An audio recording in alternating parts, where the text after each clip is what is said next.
ವೀಕ್ಷಕರೇ, ಆಗಸ್ಟ್ 26 ಮತ್ತು 27 ಈ ವರ್ಷ ಗೌರಿ ಗಣೇಶ ಹಬ್ಬ ಬಂದಿದೆ. ಗೌರಿ ಗಣೇಶ ಹಬ್ಬದ ದಿನ ಪೂಜೆ ಮಾಡುವ ಸರಿಯಾದ ಸಮಯ ಯಾವುದು?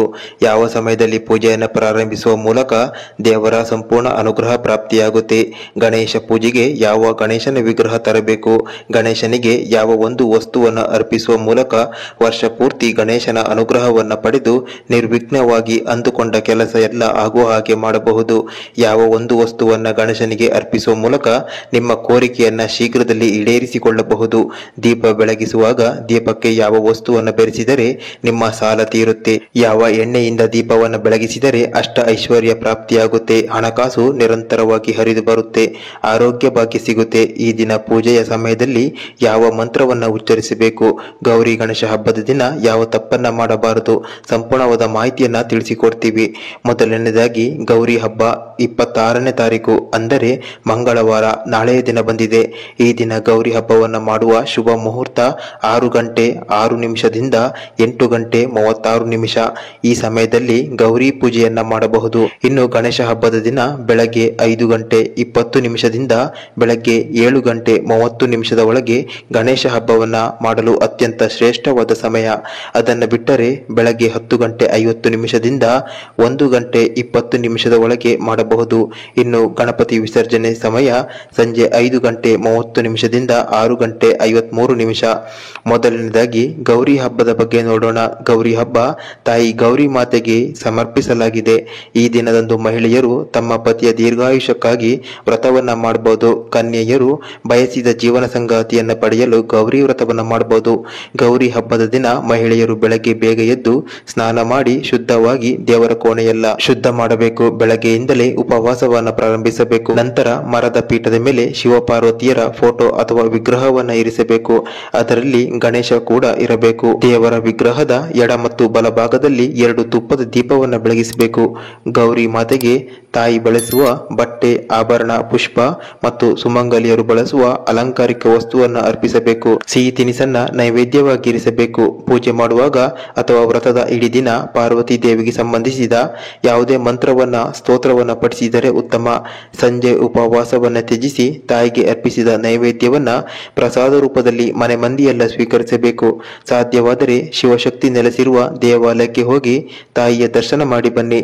ಇನ್ನು 27 ಆಗಸ್ಟ್ ಅಂದರೆ ಬುಧವಾರ ಬಂದಿರುವ ಗಣೇಶ ಹಬ್ಬವನ್ನ ಯಾವ ರೀತಿ ಆಚರಿಸಬೇಕು ನೋಡೋದಾದ್ರೆ, ಮೊದಲನೇದಾಗಿ ಗಣೇಶ ಹಬ್ಬ ಬುಧವಾರ ಬಂದಿರುವುದರಿಂದ ಗಣೇಶ ಹಬ್ಬವನ್ನ ಆಚರಿಸುವವರು ಹಸಿರು ಬಣ್ಣದ ಬಟ್ಟೆಯನ್ನು ಧರಿಸಬೇಕು. ಅದೇ ರೀತಿ ಯಾವ ಗಣೇಶನನ್ನ ತರಬೇಕು ಅಂತ ನೋಡೋದಾದ್ರೆ, ಮಣ್ಣಿನಿಂದ ತಯಾರಿಸಿದ ಗಣೇಶನನ್ನ ಮಾತ್ರ ಪೂಜಿಸಬೇಕು, ಕೂರಿಸಬೇಕು. ಹಾಗಾಗಿ ಚಿಕ್ಕದಾದ ಆಕರ್ಷಕವಾಗಿರುವ ಲಕ್ಷಣವಾಗಿರುವ ಮಣ್ಣಿನ ಗಣೇಶನನ್ನ ತಂದು ಪೂಜಿಸಬೇಕು. ಗಣೇಶ ಚತುರ್ಥಿ ಹಬ್ಬದ ದಿನದಂದು ನೀವು ಮನೆಯಲ್ಲಿ ಗಣೇಶನ ವಿಗ್ರಹವನ್ನ ಅಥವಾ ಮೂರ್ತಿಯನ್ನ ಪ್ರತಿಷ್ಠಾಪನೆ ಮಾಡುತ್ತಿದ್ದರೆ ಅಂತಹ ಸಮಯದಲ್ಲಿ ನೀವು ಅದನ್ನು ನೇರವಾಗಿ ಖಾಲಿ ನೆಲದ ಮೇಲೆ ಇಡಬಾರದು. ಅದೇ ರೀತಿ ಖಾಲಿ ನೆಲದ ಮೇಲೆ ಗಣೇಶನ ವಿಗ್ರಹವನ್ನ ಇಡುವುದು ಶುಭವಲ್ಲವೆಂದು ಪರಿಗಣಿಸಲಾಗಿದೆ.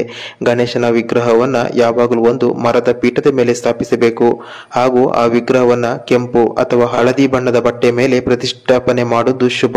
ಈ ರೀತಿ ಗಣೇಶನ ವಿಗ್ರಹವನ್ನ ಪ್ರತಿಷ್ಠಾಪನೆ ಮಾಡುವುದರಿಂದ ಸಕಾರಾತ್ಮಕ ಶಕ್ತಿ ಆಕರ್ಷಿತವಾಗುತ್ತದೆ. ಅದೇ ರೀತಿ ಒಂದಕ್ಕಿಂತ ಹೆಚ್ಚು ಗಣೇಶನ ವಿಗ್ರಹವನ್ನ ಪ್ರತಿಷ್ಠಾಪನೆ ಮಾಡಬಾರದು. ಮುರಿದ ಅಥವಾ ತುಂಡಾದ ಗಣೇಶನ ವಿಗ್ರಹವನ್ನ ಮನೆಯಲ್ಲಿ ಪ್ರತಿಷ್ಠಾಪನೆ ಮಾಡಬಾರದು. ಮುರಿದ ಗಣೇಶನ ವಿಗ್ರಹವನ್ನ ಪ್ರತಿಷ್ಠಾಪನೆ ಮಾಡುವುದರಿಂದ ಅಶುಭ ಫಲಗಳು ದೊರೆಯುತ್ತದೆ. ಜೇಡಿ ಮಣ್ಣಿನಿಂದ ಅಥವಾ ಶುದ್ಧ ಲೋಹದಿಂದ ಮಾಡಿದ ದೇವರ ವಿಗ್ರಹವನ್ನ ಶ್ರೇಷ್ಠವೆಂದು ಪರಿಗಣಿಸಲಾಗಿದೆ. ಹಾಗಾಗಿ ಗಣೇಶ ಚತುರ್ಥಿಯ ದಿನದಂದು ಜೇಡಿ ಮಣ್ಣಿನಿಂದ ತಯಾರಿಸಿದ ಗಣೇಶನ ವಿಗ್ರಹವನ್ನ ಪ್ರತಿಷ್ಠಾಪನೆ ಮಾಡಬೇಕು. ದೊಡ್ಡ ಗಣೇಶನ ವಿಗ್ರಹವನ್ನ ಎಂದಿಗೂ ಖರೀದಿಸಿ ಮನೆಯಲ್ಲಿ ಪ್ರತಿಷ್ಠಾಪನೆ ಮಾಡಬಾರದು. ಗಣೇಶನ ವಿಗ್ರಹವನ್ನ ಪ್ರತಿಷ್ಠಾಪನೆ ಮಾಡುವ ಸಮಯದಲ್ಲಿ ಯಾವ ದಿಕ್ಕಿನಲ್ಲಿ ವಿಗ್ರಹವನ್ನ ಪ್ರತಿಷ್ಠಾಪನೆ ಮಾಡಬೇಕು ನೋಡೋದಾದ್ರೆ, ಗಣೇಶನ ವಿಗ್ರಹ ಅಥವಾ ಮೂರ್ತಿಯನ್ನ ಯಾವಾಗಲೂ ಈಶಾನ್ಯ ದಿಕ್ಕಿನಲ್ಲಿ ಪ್ರತಿಷ್ಠಾಪನೆ ಮಾಡಬೇಕು. ಈಶಾನ್ಯ ದಿಕ್ಕಿಗೆ ಸಾಧ್ಯವಾಗದೇ ಇದ್ದರೆ ನೀವು ಉತ್ತರ ದಿಕ್ಕಿಗೆ ಮುಖ ಮಾಡಿ ಗಣೇಶನ ವಿಗ್ರಹವನ್ನ ಇಡಬಹುದು. ಇನ್ನು ಗಣೇಶನಿಗೆ ಯಾವುದನ್ನ ಅರ್ಪಿಸಬಾರದು ನೋಡೋದಾದರೆ, ಗಣೇಶನಿಗೆ ತುಳಸಿ ದಳವನ್ನ ಮತ್ತು ಕೇದಿಕೆ ಹೂವನ್ನ ಅರ್ಪಿಸುವುದು ನಿಷೇಧಿಸಲಾಗಿದೆ. ಇದರ ಬದಲಾಗಿ ನೀವು ಕೆಂಪು ಬಣ್ಣದ ಹೂವು ಅಥವಾ ಮೋದಕವನ್ನ ಅರ್ಪಿಸಬೇಕು. ಗಣಪತಿ ಪೂಜೆಯಲ್ಲಿ ದಕ್ಷಿಣಾವರ್ತಿ ಶಂಖವನ್ನು ಊದುವುದು ಅಶುಭ ಮತ್ತು ನಿಷಿದ್ಧವೆಂದು ಪರಿಗಣಿಸಲಾಗಿದೆ. ಗಣೇಶ ಚತುರ್ಥಿ ಹಬ್ಬದ ಆಚರಣೆಗಾಗಿ ಮನೆಗೆ ವಿಗ್ರಹವನ್ನ ಖರೀದಿಸುತ್ತಿದ್ದರೆ ಗಣೇಶನ ಸೊಂಡಿಲು ಎಡಭಾಗಕ್ಕೆ ಬಾಗಿರಬೇಕು. ಈ ಗಣೇಶನನ್ನ ಎಡಮುರಿ ಗಣೇಶ ಅಂತ ಕರೀತಾರೆ. ಈ ಗಣೇಶನ ವಿಗ್ರಹವನ್ನ ಪ್ರತಿಷ್ಠಾಪನೆ ಮಾಡುವುದು ಶುಭವಾಗಿರುತ್ತೆ.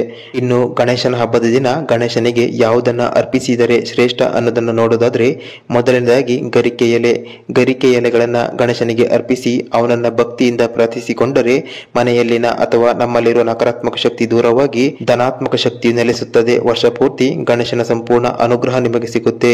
ನೀವು ನಿಮ್ಮ ಉದ್ಯೋಗದಲ್ಲಿ ಉನ್ನತಿಯನ್ನ ಬಯಸಿದರೆ, ಕೆಲಸದಲ್ಲಿ ಬಡ್ತಿಯನ್ನ ಬಯಸಿದರೆ, ಉದ್ಯೋಗದಲ್ಲಿ ಉನ್ನತ ಸ್ಥಾನವನ್ನು ತಲುಪುವ ಗುರಿ ಹೊಂದಿದ್ದರೆ ಗಣೇಶನಿಗೆ ಭೃಂಗರಾಜ ಎಲೆಯನ್ನ ಅರ್ಪಿಸಬೇಕು. ಗಣೇಶನ ಆಶೀರ್ವಾದವನ್ನು ಪಡೆಯಲು ಗಣಾಧೀಶಾಯ ನಮಃ ಎನ್ನುವ ಮಂತ್ರವನ್ನು ಪಠಿಸಿ 9 ಭೃಂಗರಾಜ ಎಲೆಗಳನ್ನ ದೇವರಿಗೆ ಅರ್ಪಿಸಿ.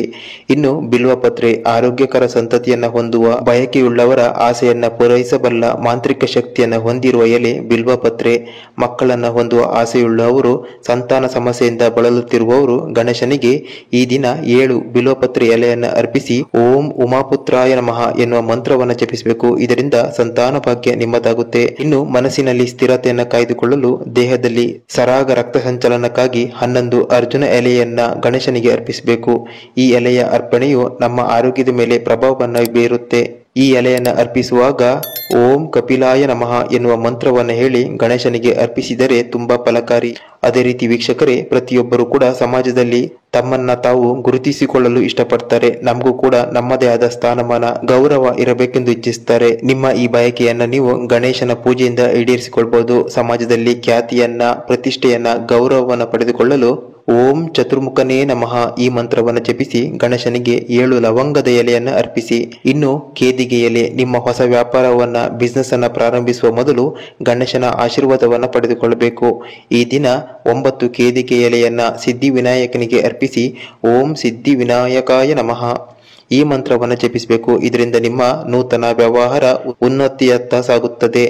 ಇನ್ನು ಎಕ್ಕದ ಎಲೆ. ಹಣಕಾಸಿನ ವಿಚಾರದಲ್ಲಿ ಸ್ಥಿರತೆಯನ್ನು ಕಾಪಾಡಿಕೊಳ್ಳಲು ಬಯಸುವವರು ಗಣೇಶನಿಗೆ ಓಂ ವಿನಾಯಕಾಯ ನಮಃ ಈ ಮಂತ್ರವನ್ನ ಗಣೇಶ ಚತುರ್ಥಿ ದಿನ ಪೂಜೆ ಮಾಡುವಾಗ 9 ಎಕ್ಕದ ಎಲೆಗಳನ್ನು ಅರ್ಪಿಸಿ ಹೇಳಬೇಕು. ಆರ್ಥಿಕ ಬಿಕ್ಕಟ್ಟನ್ನ, ಸಾಲ ಸಮಸ್ಯೆಯನ್ನ ಎದುರಿಸುವವರು ಎಕ್ಕದ ಎಲೆಯನ್ನು ಅರ್ಪಿಸುವ ಮೂಲಕ ಶೀಘ್ರದಲ್ಲಿ ಅವರ ಆರ್ಥಿಕ ಸಮಸ್ಯೆ ಸುಧಾರಣೆಯಾಗುತ್ತದೆ.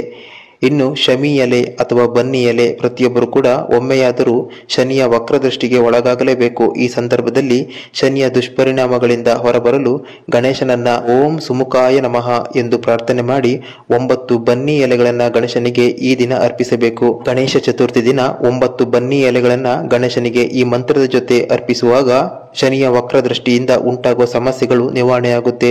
ಇನ್ನು ಗಣೇಶ ಹಬ್ಬದ ದಿನ ಯಾವ ಎಣ್ಣೆಯಿಂದ ದೀಪವನ್ನ ಬೆಳಗಿಸಿದರೆ ಶುಭ ಫಲ ಪ್ರಾಪ್ತಿಯಾಗುತ್ತೆ ನೋಡೋದಾದ್ರೆ, ಶುದ್ಧವಾದ ತುಪ್ಪದಿಂದ ದೀಪಾರಾಧನೆ ಮಾಡಿದರೆ ಜೀವನದ ಉದ್ದಕ್ಕೂ ಸುಖ, ಶಾಂತಿ, ನೆಮ್ಮದಿ ಮನೆ ಮಂದಿಗೆಲ್ಲ ಸಿಗುತ್ತೆ. ಇನ್ನು ಎಳ್ಳೆಣ್ಣೆಯಿಂದ ದೀಪಾರಾಧನೆ ಮಾಡಿದರೆ ಅನಾರೋಗ್ಯ ಸಮಸ್ಯೆ ಇದ್ದರೆ ದೂರವಾಗುತ್ತೆ, ಆರೋಗ್ಯ ಭಾಗ್ಯ ಪ್ರಾಪ್ತಿಯಾಗುತ್ತೆ. ಇನ್ನು ನೀವು ಅತಿಯಾಗಿ ಸಾಲ ಮಾಡಿಕೊಂಡಿದ್ದರೆ ಗಂಧದ ಎಣ್ಣೆಯಿಂದ ದೀಪವನ್ನ ಬೆಳಗಿಸಿ. ಗಂಧದ ಎಣ್ಣೆ ಸಿಗಲಿಲ್ಲವೆಂದರೆ ಎಳ್ಳೆಣ್ಣೆಯಿಂದ ದೀಪವನ್ನು ಬೆಳಗಿಸಿ ಅದಕ್ಕೆ ಸ್ವಲ್ಪ ಗಂಧದ ಹುಡಿಯನ್ನ ಸೇರಿಸಿ. ಇಷ್ಟು ಮಾಡುತ್ತಿದ್ದಂತೆಯೇ ನಿಮ್ಮ ಹಣಕಾಸಿನ ಸಮಸ್ಯೆ ದೂರವಾಗಿ ಶ್ರೀಮಂತರಾಗ್ತೀರಿ. ಇನ್ನು ಗಣೇಶನಿಗೆ ಲಡ್ಡು, ಪಾಯಸ, ಒಬ್ಬಟ್ಟು, ಮೋದಕ, ಕಡುಬು, ರವೆ ಉಂಡೆ ಇಂತಹ ತಿನಿಸನ್ನ ಅರ್ಪಿಸಿದರೆ ಗಣೇಶ ಸಂಪ್ರೀತನಾಗಿ ಸಂಪೂರ್ಣವಾಗಿ ನಿಮ್ಮನ್ನ ಅನುಗ್ರಹಿಸ್ತಾನೆ. ವರ್ಷ ಪೂರ್ತಿ ಹಣ ನಿಮ್ಮ ಕಡೆ ಹರಿಯುವಂತೆ ಮಾಡ್ತಾನೆ. ನಿಮ್ಮ ಇಷ್ಟಾರ್ಥ ಎಲ್ಲವೂ ಸಿದ್ಧಿಸುವ ಹಾಗೆ ಅನುಗ್ರಹಿಸ್ತಾನೆ. ಇನ್ನ ಈ ದಿನ ಮನೆಯಲ್ಲಿ ಎಲ್ಲರೂ ಗಣೇಶನ ಭಜನೆ ಮಾಡುವುದು, ಗಣೇಶನ ಸ್ತೋತ್ರವನ್ನ ಹೇಳ್ತಾ ಇದ್ರೆ, ಗಣೇಶನ ಮಂತ್ರವನ್ನ ಜಪಿಸ್ತಾ ಇದ್ರೆ ತುಂಬಾ ಉತ್ತಮ. ಗಣೇಶ ನಿಮ್ಮ ಭಕ್ತಿಗೆ ಒಲಿದು ನಿಮ್ಮ ಎಲ್ಲ ಮನೋಕಾಮನೆಗಳನ್ನ ಈಡೇರಿಸ್ತಾನೆ. ನಂತರ ಮನೆಯಲ್ಲಿ ಒಮ್ಮೆ ಗಣೇಶನ ಕೂರಿಸಿದ ನಂತರ ಮನೆಯ ಬಾಗಿಲನ್ನ ಮುಚ್ಚಬಾರದು. ಗಣೇಶ ಚತುರ್ಥಿ ಇಡೀ ದಿನ ಮನೆ ಮಂದಿಯೆಲ್ಲ ಗಣೇಶನ ಆರಾಧನೆಯನ್ನ ಮಾಡ್ತಾ ಇದ್ರೆ, ಭಜನೆಯನ್ನ ಮಾಡ್ತಾ ಇದ್ರೆ ಎಲ್ಲಾ ಕುಟುಂಬ ಸದಸ್ಯರ ಯೋಗಕ್ಷೇಮವನ್ನ ಜೀವನದುದ್ದಕ್ಕೂ ಗಣೇಶ ದೇವರು ನೋಡಿಕೊಳ್ತಾರೆ. ಇನ್ನು ಇದು ಯಾವುದು ಮಾಡಲು ಸಾಧ್ಯವಿಲ್ಲ ಅಂದ್ರೆ ಕನಿಷ್ಠ 5 ಗರಿಕೆಯ ಗಂಟನ್ನ ಗಣೇಶನ ಮುಂದೆ ಇಟ್ಟು ಅಥವಾ ಗಣೇಶನ ಫೋಟೋ ಮುಂದೆ ಇಟ್ಟು ಪ್ರಾರ್ಥಿಸಿಕೊಂಡರೆ ಸಾಕು. ಗಣೇಶ ಸಂಪ್ರೀತನಾಗಿ ಈ ದಿನ ನಿಮ್ಮನ್ನ ಅನುಗ್ರಹಿಸ್ತಾನೆ. ಗೌರಿ ಗಣೇಶ ಹಬ್ಬದ ಈ ಮಾಹಿತಿ ನಿಮಗೆ ಇಷ್ಟವಾದರೆ ಕಾಮೆಂಟ್ ಬಾಕ್ಸ್ ನಲ್ಲಿ ಪ್ರತಿಯೊಬ್ಬರು ಜೈ ಗಣೇಶ ಅಂತ ಈ ಕೂಡಲೇ ಕಮೆಂಟ್ ಮಾಡಿ. ನಿಮ್ಮ ಸ್ನೇಹಿತರಿಗೆ, ಕುಟುಂಬದವರಿಗೆ ಎಲ್ಲರಿಗೂ ಈ ಕೂಡಲೇ ಶೇರ್ ಮಾಡಿ. ಹೆಚ್ಚು ಸಮಯ ಇಲ್ಲ, ಹಾಗಾಗಿ ಈ ಕೂಡಲೇ ಪ್ರತಿಯೊಬ್ಬರು ಶೇರ್ ಮಾಡಿ, ವಿಡಿಯೋವನ್ನ ಲೈಕ್ ಮಾಡಿ. ಇದೇ ರೀತಿ ಹೆಚ್ಚಿನ ಪೂಜಾ ವಿಡಿಯೋಗಳಿಗಾಗಿ ಈ ಕೂಡಲೇ ಸಬ್ಸ್ಕ್ರೈಬ್ ಮಾಡಿಕೊಳ್ಳಿ. ಧನ್ಯವಾದಗಳು.